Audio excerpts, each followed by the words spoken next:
எச்சரிக்கை, உங்கள் வீட்டுக்கு இந்த 10 உயிரினங்கள் வந்தால் பேராபத்து. 1. வௌவால். வௌவால் வீட்டிற்குள் நுழைந்தால் அது வறுமையையும் மரண பயத்தையும் கொண்டு வரும் அசுபறிகுறியாகும். 2. பாம்பு. நாகப்பாம்பு தவிர மற்ற பாம்புகள் வீட்டிற்குள் வருவது ராகுகேது தோஷங்களையும் தீராத நோய்களையும் குறிக்கும் எச்சரிக்கை. 3. காகம். காகம் வீட்டின் முன் அமர்ந்து வித்தியாசமாக கத்தினால் அது வீண் பழி அல்லது வழக்குகள் வரப்போவதை உணர்த்தும். 4. கருந்தேள். கருந்தேள் வீட்டிற்குள் வருவது எதிரிகளின் சூழ்ச்சி மற்றும் திடீர் விபத்துகளை முன்கூட்டியே காட்டும் அபாயமணி. 5. வெட்டுக்கிளியன் பூரான். இவை அதிகளவில் வருவது வீட்டின் பொருளாதாரத்தை சிதைத்து தன வரவை தடுத்து நிறுத்தும் அறிகுறிகள். 6. கருப்பு எறும்பு.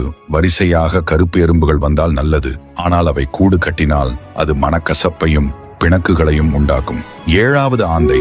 ஆந்தை வீட்டின் அருகே அமர்ந்து அலறினால் அது பெரிய நஷ்டத்தையும் கவலையையும் தரும் என்று நம்பப்படுகிறது. இந்த உயிரினங்கள் வரும்போது பயப்படாமல் வீட்டை மஞ்சள் நீர் மற்றும் சாம்பிராணி கொண்டு சுத்தம் செய்வது அந்த தோஷங்களை நீக்கும்.